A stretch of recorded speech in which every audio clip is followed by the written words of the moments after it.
Well, greetings and salutations, everybody. It's the best day of the week. It's time for Star Wars Talk Tuesdays. It's exactly the same as the John Campea Show, except all we do is just talk Star Wars, my absolute favorite and most precious thing in the world. How you doing, guys? Hello to everybody who's watching live, and a special hello to all you guys who are watching this after a fact. This is the show every week where we just bunker down and talk about the world of Star Wars and what's going on, take all the questions and topics that you guys send in to me. Now, gonna let you guys know, most of today's show is going to be taking the questions that you guys send in to me. How do you send me a question for Star Wars Talk Tuesday?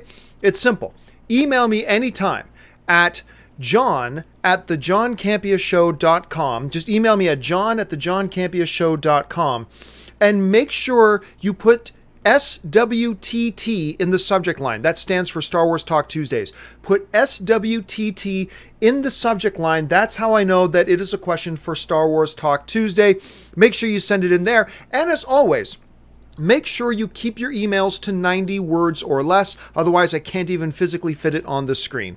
Now, a little bit later, after I'm done taking the email questions, I'm going to go to the live chatters, the people who are watching live right now. And here's how you get a question on if you're watching live. You simply tweet to me at John Campea. Just start your tweet with at John Campea and then send out the tweet. And then that's where I will pull some questions from. And I will go through as many tweets as I can. And maybe you'll see your tweet pop up on the bottom of the screen. All right, with that out of the way, big news hit today. Not surprising news, but big news nonetheless. As we all know, the Han Solo movie, they're getting close to wrapping production on this thing.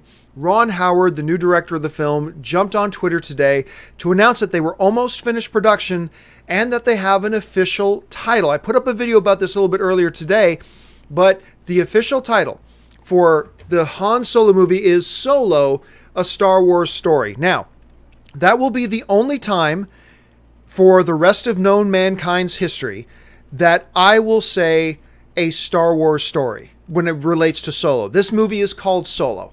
I hate the a Star Wars story thing. I mentioned that in the video earlier today too. I loved, man, at Star Wars Celebration a couple years ago when they first announced Rogue One and they said Rogue One and a Star Wars anthology. Like, that was great. And then they changed it to a Star Wars story.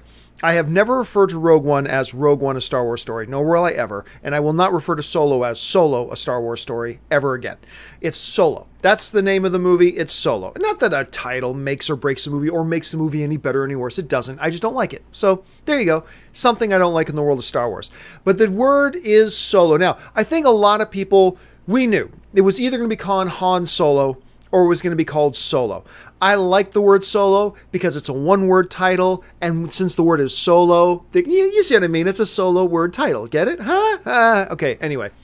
So the title comes, it has not surprised anybody, but at least now we know what it is. Now all the people who do fan art for Star Wars can do it. What I thought was the more interesting thing, though, than the title of the movie, and I also brought this up in that video I did earlier today, and I'm curious to know what you guys think about this, is the fact that, you know, Ron Howard let everybody know we're just about wrap production. So I'm guessing within the next week or two, they're going to be finished production. It has been 4 months since Lord and Miller were given the boot. 4 months. Most movies shoot their entirety in 4 months. So, and when Lord and Miller were removed from the project, they said that the movie was already 85% done. So it's like, good grief. So maybe, you know, Ron Howard just has to do like 3 or 4 weeks of new shoots to change some things. And no, 4 months. That is as long or longer than what most films spend shooting.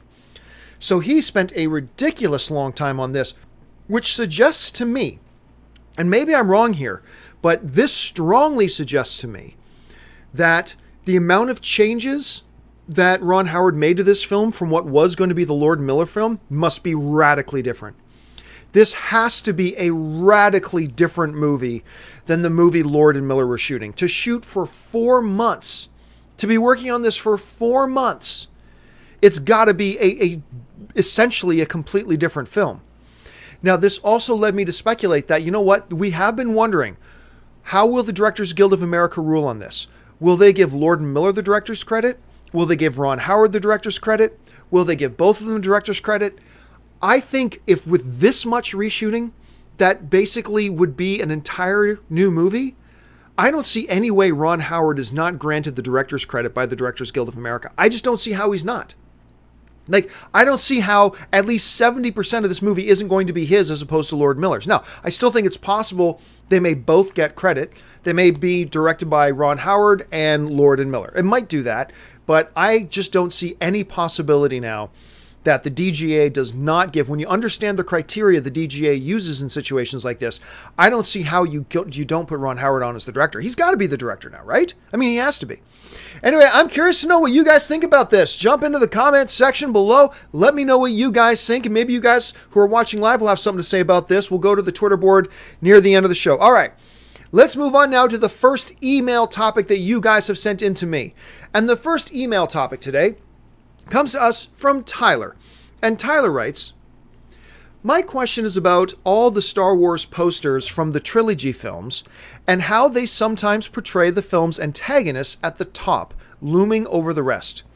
With the latest poster for The Last Jedi having Luke at the top, do you think of Luke having some potential antagonist type role? Thanks. Well, you know what? It's funny. You've been seeing this going all over Twitter and all over Facebook the last, ever since the poster came out, saying, the Star Wars posters always have the villain at the top, and in this new Star Wars poster, Luke's at the top, so that means he's going to be a villain. Well, there's one big problem. This little movie right here. Episode 2, Attack of the Clones, other than the Clone Wars, the worst of the Star Wars movies. Even people who like the prequels will probably acknowledge that. Anyway. And now, there's no villain at the top of the poster. There is no rule that says Star Wars always puts the villain at the top of the poster. Clearly they don't. Now, I've heard then some people say, well, but John, Anakin later becomes Darth Vader, so it's like they put the villain at the top. No, it is not. This is totally different. In Attack of the Clones, Anakin Skywalker was more than just not Darth Vader yet. He was a good man. He was a good guy. He was a hero in this movie.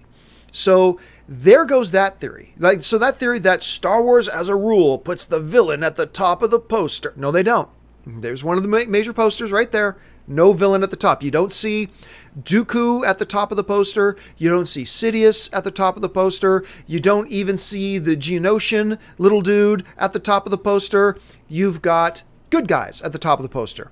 You got Anakin and you got Padme. There you go. I mean, you've got Jango Fett there standing in the middle. You see him there, but that's not at the top looming over. So no, I do not believe at all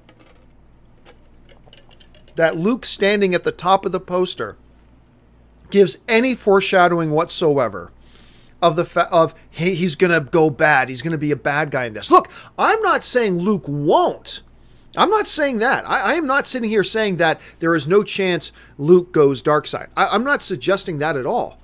I don't think he will, but I'm just saying that Luke being at the top of the poster does not in any way lend credence to the notion that Luke may become a villain. Hey, is it possible Luke becomes a villain? Sure. But the poster has nothing to do with it. I am 100% convinced that the poster has nothing to do with that. There has never been a rule about the villains being in the middle at the top of the poster, stuff like that. That's never been a rule. It's not something you can take to the bank, so I don't think there's anything to that. I really don't.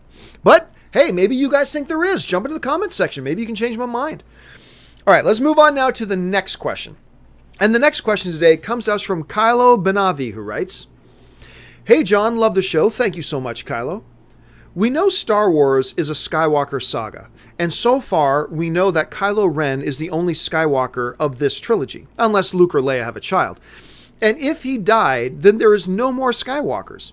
So how do you think they will continue the Skywalker saga? Well, look, I have an issue with people saying Star Wars is a Skywalker story. No, it's not. Now, I know George Lucas himself, who I worship at the altar of George Lucas, absolutely. But I know Lucas himself at one point said Star Wars is a family story about the Skywalkers. Okay, I know he said that. I know he did. But that's essentially not true. When you look at more than just the movies, if you go back in the history of Star Wars, it goes all the way back to the Old Republic, where there are no Skywalkers. There are none. There are no Skywalkers, and yet the Star Wars story exists, going all the way back to the Old Republic days. no Skywalkers. The Skywalkers are a relatively small blip on the screen in the timeline of Star Wars. Just a small blip on the screen. Now, can you make an argument that up until this point in the movies, that the Star Wars movies have been Skywalker-centric? Yes, you can definitely make that argument because it's been about Luke and it's been about Vader up till this point. But they're moving away from that. Just as Lucasfilm is not handcuffed to, oh my gosh, all this Old Republic stuff that we want to put out, we better say Luke's great-great-great-great-great-great-great-great-great-grandfather. Yeah, we better have, because it's got to be a Skywalker. No, they're not doing that. Just as there are no Skywalkers in the older stuff, I don't believe Lucasfilm has to be handcuffed to the notion that moving forward it has to be Skywalkers. And that was one of the big arguments that a number of people no longer try this argument. But for a while, a lot of people had the argument, well, Star Wars is a Skywalker story, therefore Rey has to be a Skywalker. She's not a Skywalker. I mean, who knows? They may shock the world and make her a Skywalker, but I believe there's no way in hell she's a Skywalker. But the point here is they don't need to come up with more Skywalkers to continue the Star Wars story. Star Wars is deep and rich and far older than the Skywalkers. When you go back again to the age of the Old Republic and further, when you go into the age of the Sith and you go into all that stuff, there are no Skywalkers around. So there don't have to be Skywalkers moving forward. So anyway, that's just my point on that. They don't have to bring up new Skywalkers because really when you sit back and you look at the entirety of the Star Wars story, outside of just the movies, the Skywalker clan is a small blip on the radar. Just a small, tiny blip on the radar in one finite period of time. So anyway, that's my thought on that. And maybe you guys think differently, which is totally fine. Jump in the comments. Let me know. All right, let's move on to the next email question today. And the next email question comes to us from Ryan Lyle. And Ryan Lyle writes, "Hey, John, you've talked a few times about the Last Jedi trailer when Luke says, 'I've seen this power once before. I didn't fear it then, but I do now.' Presumably talking about Kylo or perhaps Rey. My theory is that he's actually referring to the Emperor, whom he did not fear, and Snoke, whom he does. What are your thoughts?" I don't think so. I don't think there's ever anything in the Emperor's power. What did Luke really see the Emperor do? Shoot some Force lightning. Ooh. That's all he saw the Emperor do. And the Force lightning, and the Emperor was shooting him with Force lightning for like 7 hours, and he still was alive. He wasn't completely cooked yet. I'm using hyperbole, obviously, but the Emperor was like, whoa, and he was getting shocks. Okay, fine. So I don't believe for a second that when Luke says, "I've only seen this kind of raw strength once before," I don't believe he was talking about the Emperor, because he never saw the Emperor do anything that impressive. Really, lightning. Okay, that's a nice parlor trick, but I mean, you couldn't even kill Luke. You were shooting him for like 10 minutes and you still didn't kill him. So I don't see how that's world-shaking power. I think he saw a lot more power in Vader than he did in anybody else. But you know, somebody wrote to me on Twitter and suggested this to me on Twitter last night. And I started thinking about it. And then I tweeted it out myself with the notion of this. What if Luke is talking about himself? Like when Luke says, "I've only seen this type of power once before and it didn't scare me then, but it scares." What if the type of power he saw before was his own? What if, and this is just a theory, I'm not even saying I buy into this theory. I'm just saying, what if he, in unleashing his power, he's the one who destroyed the Jedi Temple? And what if then later on, like as he becomes recluse as a result of that, later on, like years later, Kylo Ren with his Knights of Ren turn against Luke. And Luke sends himself into exile. That would explain, if Luke, just follow me here for a second. If Luke is afraid of his own power, if Luke is in fear right now of his own power, that would explain a few things. That would explain why Luke would basically self-exile himself. That would explain why he sends himself off to some distant planet, remove the records of it from the star charts, and live on this small island in the middle of an ocean on some uncharted planet. That would explain that. Now, there are absolutely other things that would explain it as well, completely. I'm just saying, when this guy hit me with this theory last night, it really got the gears going that, you know what, that would make perfect sense. If Luke is just far more powerful than he thought, and he wasn't afraid of it before, and then something completely destructive happens, and maybe now he's seeing that same kind of power in Rey. I don't think he's talking about Snoke. I don't know that he's ever come face to face with Snoke, but I believe he's probably seeing that kind of power in Rey now, and maybe that's what he's talking about. I don't know. It's an interesting theory. It really is. It creates a lot of narrative possibilities. Again, I'm not saying I believe this is the case. I'm just saying that if what Luke is referring to is his own power, it creates a lot of very interesting narrative possibilities and directions you can go with. It opens up, like maybe that's part of the reason Kylo Ren turned against him. Maybe Kylo Ren seeing Luke's power unleashed, destroying the Jedi Temple, was the opening that Snoke needed to go, you know, Luke pretends he's a good guy, but really underneath all that, he's a raging monster. He's Luke is this underneath. Like, what if that's what Luke is underneath? And maybe that was the opening. Because remember in The Force Awakens, when Kylo Ren's talking about the Resistance and all that, he refers to them as if they're the evil people. They're the bad guys. He's on the dark side, but he still sees himself as right and righteous, just like Vader did, just like the Emperor did. So maybe Luke unleashing his power is what kind of helped turn Kylo Ren to going, well, maybe Luke's a monster. Maybe Luke is the bad guy in his eyes and as manipulated by Snoke. So I don't know. Like I said, just to me, it opens up a lot of possibilities. It makes it really interesting. Let me know your thoughts. Jump into the comments section below and let me know what you're thinking. All right, let's move on now. You know, before I move on to the next question, let me do this. Let me take my little commercial break and do my shameless plug for my Patreon page. Now, as you guys know, I left the corporate overlords. I work for myself now. I do nothing but make videos for you guys all day. And the reason I'm able to do that is because of the generous support of my Patreon supporters. My Patreon supporters are the reason I'm able to make these videos. So do me a favor. If you enjoy or spend any amount of time every month watching my videos, go on over and visit patreon.com/JohnCampea. Take a look around. There's a whole bunch of information there about what it means to be a Patreon supporter of mine, how being a Patreon supporter makes sure these shows can happen, and most importantly, and well, maybe not most importantly, but also tells you what benefits there are to being a Patreon supporter. And then maybe you'll decide to become one of my Patreon supporters too, which would be awesome. And if you don't, that's perfectly fine too. I'm just glad you're here joining in the conversation with us. Okay, with the shameless plug out of the way, now let's move on to the next question. And the next question comes to us from Jason Wright, who writes, "Hey John, been a fan since the storage closet days before the Man of Steel review." Well, thank you. Those were good days. Thank you so much. My question is, what's one thing about the Star Wars universe you'd change? Personally, I'd make it possible for anyone in the universe to have the ability to use the Force. Obviously, some would be more inclined than others. Well, thanks a lot for the question, man. And as far as what changes would I make, I'm not really sure, but let me take a minute to address what you said you would change, because you're not the only one. I've heard other people make that statement too. What if we made it so anybody could use the Force? I gotta tell you, when I hear that type of suggestion, my back goes up a little bit. I'm not really down with that, because the thing about the Force and about the Jedi and about the Sith, the thing that makes them so special and makes Force use so special is that it is so rare in the universe. Is that it is not something you stumble across every day, is the fact that it's not just anybody can up and start using the Force whenever they want to. That, to me, it's the specialness. It's the uniqueness of those who can channel the Force that makes the Force so great and so wondrous as a narrative element in this grand Star Wars universe.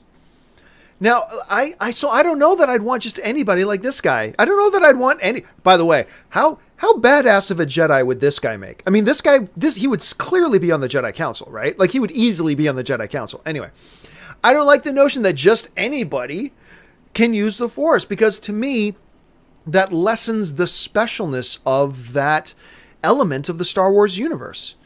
And like, if you come across somebody who can use the Force in the Star Wars universe, you have stumbled across a 1 in a trillion occurrence. And that's what I think makes it so special. So to me, no, I got to say, I like the fact that it's so rare. I wouldn't like it if just anybody could use the Force. I kind of like it the way it is. So anyway, that's just my thought on that. That's just my point of view. All right, let's move on now to the next one. I got 2 more to go, and then I'm going to go to the live viewers and take some of your live tweets. The next question comes to us from Shahrukh Ali, who writes, Love your shows, especially Star Wars Talk Tuesdays. Well, thank you so much. I think Kylo Ren won't pull the trigger and kill his mother. There is too much Darth Vader in him, and given that Anakin's strong attachment with his mother was a paveway to the dark side of the Force, I believe Ben's similar compassion for Leia will be his undoing. What are your thoughts? Well, you're forgetting one key thing. He did kill his dad. I mean, so... And don't believe that theory that runs around there that, no... Han did it himself to spare his son from having... No, he did not. No, he just put that nonsense away. No, he didn't. This guy killed his dad. So the notion that, Kylo Ren wouldn't kill his own parent. I mean, he may be seduced by the dark side and he may be working for Snoke, but he would never kill his parent. He already did. He already knocked off one of them. Face to face, eye to eye, good old lightsaber through the belly. I mean, so that didn't stop him then. Now, maybe, but he has a special connection with his mother. Okay, maybe. That's a possibility. But the notion that Kylo Ren, he'll stop short of killing his own parent, well, he already did one of them in. And it would be a lot easier for him if he's in a spaceship, not even face-to-face with his mother, to just pull the trigger and fire off a torpedo and blow his mother up. It'd be a lot easier than standing face-to-face with your father and ramming a lightsaber through his gut. I mean, that would have been much more difficult than what he has to do with Leia. Now, remember, I don't think that what we saw in the trailer, this scene right here, with Kylo in the cockpit and his hands on the trigger, and then you show Leia as if he's like about to kill Leia, I think that's misdirection. I don't think that's actually what's happening in the movie.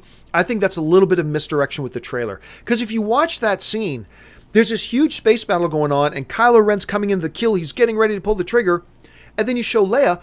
But look at what's happening in the background with Leia there. Nobody looks like they're in a battle. There are some people just kind of walking around, and everybody's very calm, and there's nothing exciting going on. There is nothing to suggest that that shot of Leia looking up like that they make it look like she's looking out through the Force and seeing her son, and her son is looking back at her through the Force. That's what the trailer makes it look like. But nothing in that shot with Leia suggests that the ship is she on is in any kind of a fight. Everybody's just kind of chill and relaxed in the background. So I believe it's a bit of misdirection. But going back to the original thing, I don't think he would hesitate to kill his mom. Well, maybe hesitate. But if he can do it to his dad, I think he can do it to his mom. Who knows? We'll have to wait and see. All right, we move on now to the final email question of the day. And the final email question today comes to us from Mike Rudd. And Mike Rudd writes, after watching The Last Jedi trailer 100 times, I was wondering, here we go. Do you think the power Luke is talking about is his? Could he have destroyed the Jedi Temple when Kylo and the Knights of Ren came to take him for Snoke? It would explain why he is hiding and reluctant to join back into the fight. Well, I mean, I already kind of went over that. Yeah, so I also got a tweet about that last night. And yes, I believe it's a possibility. Now, do I think that's what's happening? No. What I think is happening is when Luke says, I've seen this power once before, I think he is talking about Kylo. When he says, I wasn't afraid of it then, but I'm afraid of it now, I think he is talking about Rey. Hence, adding to his hesitancy to train Rey. Because I think he's got a lot of hesitancy about training anybody, specifically Rey. So, but the theory itself is a good theory. That Luke himself is the object of that power. It's a strong theory. I already talked about it earlier in the show. I think it's a strong theory. It's not what I think it is, but if that's what they do in the movie, come December, as we're all sitting there in the theater and watching it, and that's what happens, I'm not going to be shocked. I think it's a solid theory, so we'll just have to wait and see how that goes. All right, guys, with all that out of the way now, I am going to go over to the Twitter board and start taking the tweets that you guys who are watching live are sending into me. Once again, if you're watching live, just send me a question on Twitter by tweeting me at John Campea. And while you're at it, guys, make sure you're following me on Twitter at John Campea as well. Okay, so let's bring up the first question.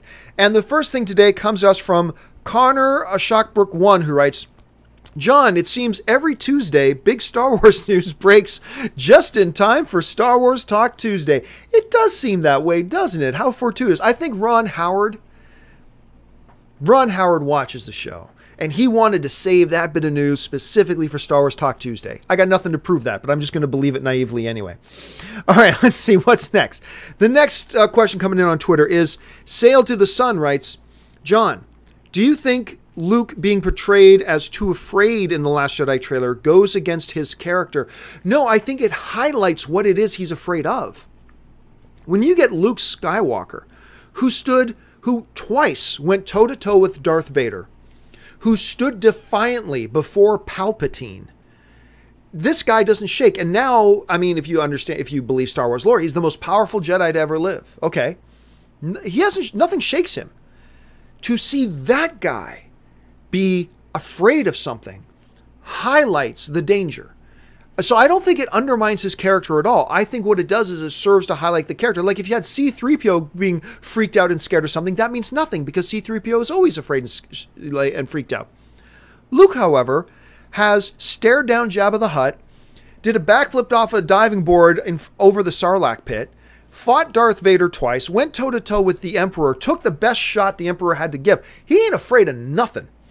And if you've got Luke looking afraid, that tells us as an audience member, there's huge peril. There has to be huge peril for this character who has never been afraid of anything to suddenly be scared of something. So to me, it's actually a really nice plot device. Thanks a lot for the question, man. All right, what's next here? Doug Tarnovian writes, John, can the Star Wars Legends books be considered what ifs? Thanks and love the show. Well, yeah, so for those of you who don't know what he's talking about when he says Star Wars Legend, there used to be like 800,000 Star Wars novels that came out. None of them are real anymore or canon. None of them are canon anymore. However, the Star Wars Story Group is free to pick some elements like Grand Admiral Thrawn, right? Grand Admiral Thrawn was from the Legend books. Doesn't exist anymore. But the Star Wars Story Group was free to pick that character out and bring him into canon, and now Thrawn is a part of canon. So those other things, they were redesignated as Star Wars Legends, which means they're not canon, they're not real, but they're just legendary stories. Okay. Could they be considered what ifs? I guess so. I mean, I guess it's kind of tomato. It's 6 1/2 dozen. I guess you could call them what ifs. Sure, I have no problem with that. That's a nice way to designate them. Okay, let's try this. Cameron S. Drost writes, John, your thoughts on the storyline of your buddy Sam Witwer's series in The Force Unleashed? I mean, it's great. And how great is Sam in those? Sam is just amazing in those. Don't call that loser my buddy, though. He's a loser. He's and you know, unfortunately, horrendously deformed in the face. I mean, it's unfair that an all-loving creator would let somebody be born so ugly as Sam Witwer. It breaks your heart, really. It's quite sad. And then allow somebody born that ugly to be beaten by me twice in Star Wars trivia. I mean, that's got to be embarrassing. That's got to be harsh. But getting back on a serious thing, it's awesome. Like the Force Unleashed stuff is great, but again, just like we were talking about Star Wars Legends, it is not canon. It is considered legend stuff. It is considered, I mean, if you wanted to call it what ifs, if you wanted to call it all that kind of stuff. But Sam is so freaking the man in that stuff. And the job he's done on Star Wars Rebels, voicing that stuff there. And I'm telling you, he is the best. If you ever get a chance, I've told this story before, but I won't tell it again. The first time I met Sam, which is going back 9 years ago, I guess. I met Sam in New Mexico, in Albuquerque, New Mexico. He was working on a film called Gamer. My buddies were directing it. And he broke out this Emperor Palpatine impersonation and doing some jokes with it that I honestly cannot remember laughing that hard in the last 10 years.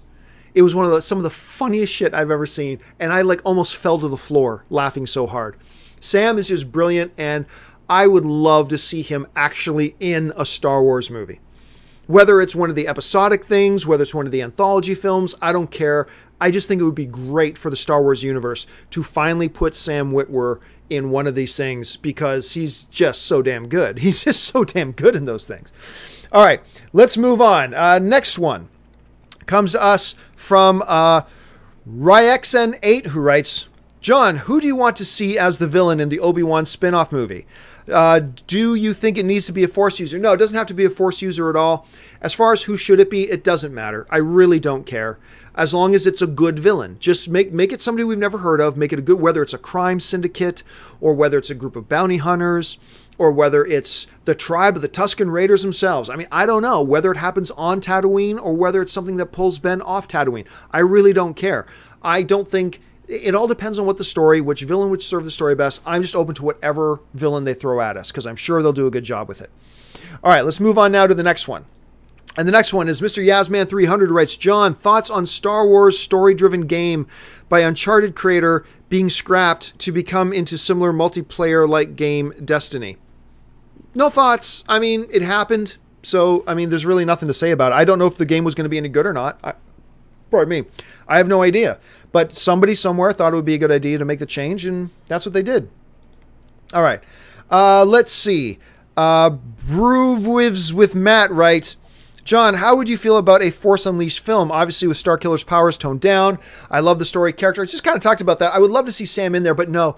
Unfortunately, the Force Unleashed story there would now break canon. It is not consistent with what they have done with the movies so far. It breaks canon. So you can't do that, which is unfortunate. But I am totally down to seeing Sam Witwer in the Star Wars universe, just not in a Force Unleashed movie, again, because that would break canon at this point. All right, let's see. What else do we got here? The House Chill writes, I actually think he's talking about Vader because his robotic hands come up at this moment, signifying when Vader chopped it off. I could see why you'd think that. I don't think I'm with you on that. I don't think I agree with you on that, but I could totally see why you'd say that. Fair enough. All right, next one comes to us from SWYN Jones 1973 writes, John, as the Last Jedi release date nears, how about Star Wars Star Wars Talk Fridays in addition to Star Wars Talk Tuesdays? Hey, look, guys, I'm not opposed to it. Look, here's the thing, though. I do talk some Star Wars news, at least probably 3 out of the 5 days, Mondays through Fridays on the John Campea Show, a Star Wars topic comes up. So I am talking Star Wars throughout the week, and then we've got this show completely dedicated to Star Wars. I'm wondering if Star Wars Talk Fridays might be a little bit too much, but look, by all means, on Twitter, follow me on Twitter at John Campea, on the email john@thejohncampeashow.com. If you guys want to see another, like a second weekly Star Wars show added, by all means, just let me know. And if enough of you guys tell me that's what you want, I'll consider it. Right now, I think it might be too much, but hey, I'm open to ideas. I'm totally open to ideas. All right, let's take a few more here. This next one comes to us from Adam Axel 1979, who writes, John, do you think that Halo and DJ will be prominent characters in The Last Jedi? Or Haldo, I don't know. I think they'll be as prominent as, say, Phasma was in The Force Awakens, which wasn't very much. I mean, there's a couple of scenes where Phasma's front and center in The Force Awakens, but really, at the end of the day, Phasma was not a major player in that movie. And so I'm sort of expecting the same from DJ and the like. I'm not really expecting too much more other than that. All right, next one comes to us from Jose HJR17, who writes, John, do you think we'll ever see a version of Mara Jade, even if she's not associated with Luke? Yeah, I do. I think once they brought in Grand Admiral Thrawn, I think that got everybody talking. Now, I do think we'll get a Mara Jade. I do not think it'll be the Mara Jade that we know from the Legends books. Like, she's not going to be Luke's wife. She's not going to, all that kind of stuff. Maybe she'll be an older Force user who was once the Emperor's hand. I even doubt that. I think she'll probably be a new character, unless they put her into an anthology movie, which is always possible. But I do believe at some point, yes, I believe that we will at some point get a Mara Jade. All right, next one. From J Sutton 95 writes, John, just realized that Snoke is wearing a yellow robe, just like Jeff Daniels' mob boss character in Looper. Coincidence? It's revealed! Remember, guys, I told you I knew a super spoiler? That's it! You just guessed it. Jeff Daniels from Looper is the same guy. Across time and space, he's dominating several universes. No, but I love the theory. Somebody make a poster of that. That would be awesome. All right, let's go on to the next one. And the next one is the Baby Gooner writes, John, could Luke be talking to FG Obi-Wan, Force Ghost Obi-Wan, when he says he's afraid now? Haven't considered that. It's possible. I don't think likely, but certainly possible. Again, it's like that's something I haven't even considered at this point. Let's see. Megaline David writes, John, what if Luke killed Rey's parents? Not the craziest theory. Remember, I am very, very firm in my belief that Rey is not Luke's daughter. But I've always been open to the idea that there is some connection between them. Could the connection be that maybe these theories all tie into each other? Maybe the theory that Luke was talking about himself, about the power that he wasn't afraid of before, but he is now. Maybe in an outburst of that power, maybe Rey's parents died. And Luke shepherded her away and dropped her off on Jakku, although that was a pretty ass thing to do, to leave a girl on a dying desert planet with a scummy criminal dude like Unkar Plot. That was pretty jerky. Okay, if it was Luke that did that, that's pretty jerky of him. There better be a damn good reason that he did that. Otherwise, he's a world-class Jedi ass. All right, next question. It comes to us from Bob Linton, 1995, who writes, John, I have always wondered, why is Boba Fett so beloved? For what you see of him in the films, he is rather useless. I think it's the whole mystique of the character. That he is supposed to be the baddest of the badass bounty hunters in the universe. I mean, he's not afraid to go toe-to-toe and fight a Jedi. He's fearless, and I think that's the mystery of him. The fact that we hardly ever hear him speak. We've never seen him with his mask off. It's part of the reason why I think people loved the Judge Dredd movie with Carl Urban. You know, very few, not a ton of dialogue, kept the mask on, the mystery of it, all that kind of stuff. I think that all adds to it, which is one of the reasons why I do not like the idea of a Boba Fett standalone movie. Because you can't do a whole movie like that. And I don't want us to look behind the curtain on the life of Boba Fett. I don't want to see him come home after a long day of bounty hunting, take off his helmet, and, you know, ask his wife, what's for dinner, honey? Like, I don't want to see that. I don't want to ruin the mystique of Boba Fett. That's why I don't want to see a movie of his. So anyway, that's just me. Let's see.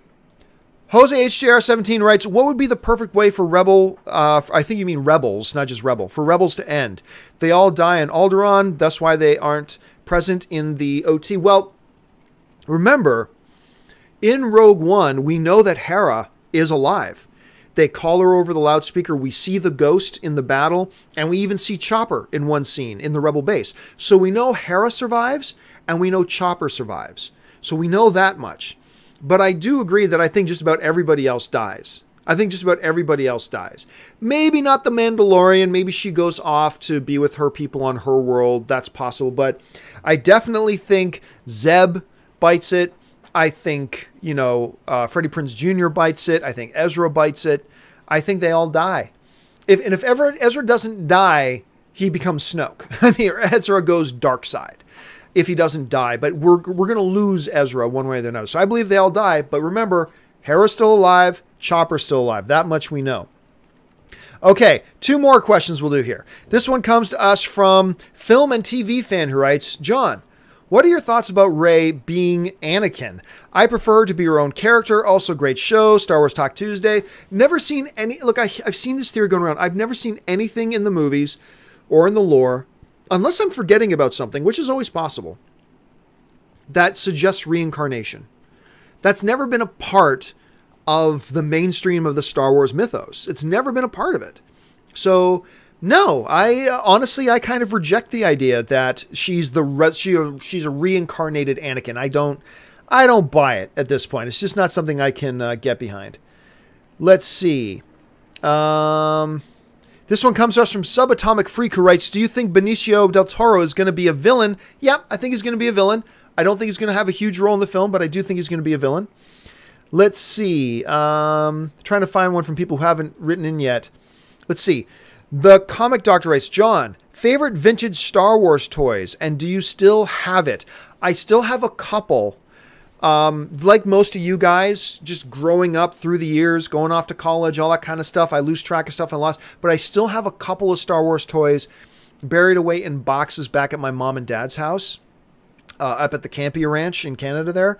So I'll go digging around for it and see what I can find. All right, last question today. And this one comes to us from Fotfom, who writes, John, headcanon, Jedi scientists still around laughing about how they used to believe that midichlorians has anything helps you cope. Yeah, one of the things I truly believe that we will never see again in Star Wars, in the novels, unless it's already been mentioned in novels, I'm just forgetting about it, but you'll never see in a movie, ever mentioned again, is the word midichlorians. I do not think they will, I don't think they'll retcon it, but I do not think you will ever hear them say the word midichlorians again. I think that has been swept away. Now watch, the very first thing, you know, that The Last Jedi starts with Rey and Luke standing on the island. Luke goes, I sense a lot of midichlorians in you, girl. Like, watch, that's what happens. But no, I do not think we're ever going to hear the word midichlorians ever mentioned again. All right, guys, that will do it for me for this installment of Star Wars Talk Tuesdays. Thank you guys so much for joining me. I love this. This is my favorite day of the week when we just sit down and talk Star Wars. It's awesome. Don't forget, guys, make sure you're following me on social media, on Facebook and on Twitter. Follow me at John Campea. Make sure you are subscribed to my YouTube channel.